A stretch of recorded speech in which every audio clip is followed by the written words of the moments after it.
This content is AI generated for informational purposes only and should not be directly used for clinical decision-making. Hello and welcome back to the Neurosurgery Hub podcast. I'm Dr. Aris, a senior attending in neurosurgery. And I'm Dr. Ilara, a neurosurgery research fellow. Today we're looking at a fascinating new study from the Annals of Surgery, published in 2026, titled Artificial Intelligence-Assisted Surgical Scene Recognition, a comparative study among healthcare professionals. This is a timely topic, Ilara. We've seen computer vision, a branch of AI, make huge strides in radiology and diagnostic imaging over the last 20 years. But when it comes to the operating room, we're sitting on what the authors call a mass of untapped data. We record these microsurgeries, but the automated analysis of that video is still in its infancy. Exactly, Dr. Aris. This study uses microsurgical clipping of cerebral aneurysms as the exemplar. As we know, these are high-risk procedures. The authors point out that up to 30% of these operations involve complications, and about 17% involve the most feared one, intraoperative rupture. And the highest risk for that rupture is when the aneurysm is right there in the surgical field of view. But identifying it isn't always straightforward. You're dealing with narrow surgical corridors, dense arachnoid adhesions, and complex surrounding vasculature. Even for experienced surgeons, interpreting that 3D anatomy in real time is a top-tier technical challenge. That's the clinical motivation here. But what's interesting is that this study doesn't just focus on the surgeon. It looks at the whole theater team, anesthetists and operating room nurses too. They talk about the shared mental model, where the entire team needs a collective understanding of the situation to ensure safety and efficiency. Right. If the nurse and the anesthetist also recognize exactly when we are working on the aneurysm itself, the team cohesion improves. So let's get into the how. What did the researchers actually do? It was a cross-sectional comparative study. They used a deep learning platform called the Max-Swin-T model. They collected 5,154 individual frame reviews from 338 healthcare professionals. These participants included neurosurgeons, anesthetists, and OR nurses at all different stages of training. So they showed them still frames from aneurysm clipping videos? Yes, the participants had to label frames as either aneurysm not in frame or aneurysm in frame. They did this in 2 rounds. The first round was human only. The second round provided the neurosurgical team with AI assistance. Essentially, the AI's prediction was visible to them.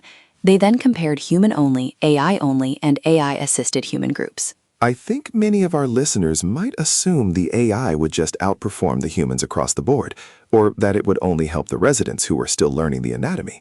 What did the data show? The results were actually quite provocative.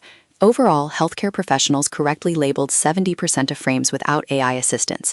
When they had AI assistance, that rose to 78%. That's a statistically significant jump with an odds ratio of 1.77. That's a solid improvement across the board.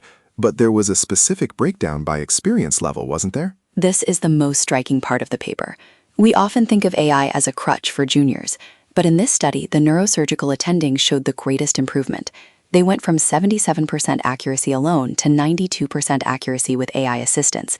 That's an odds ratio of 4.24. 92%. That is a significant leap for the most experienced group. It challenges the prevailing notion that AI primarily benefits junior clinicians.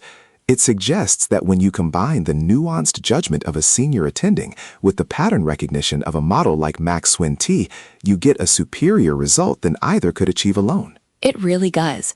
The paper notes that AI-assisted human performance surpassed both human performance and the AI's performance alone.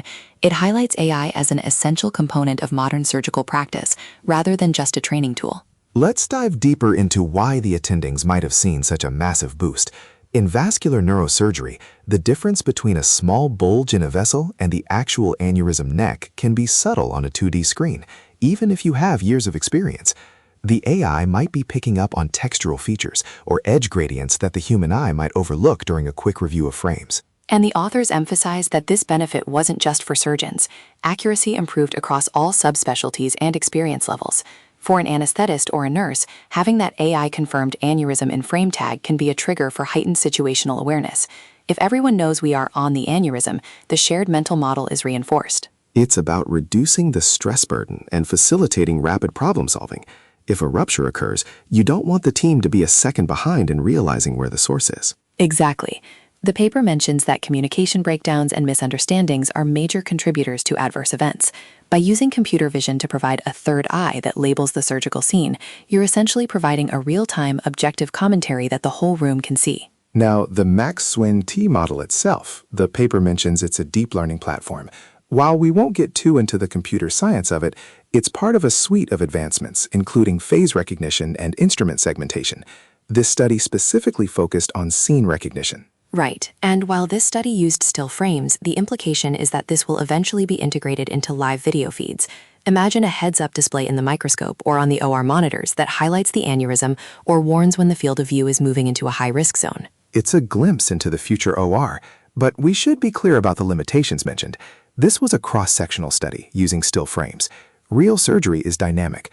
However, the sheer volume of reviews, over 5,000, gives the data some real weight. And the diversity of the 338 professionals involved.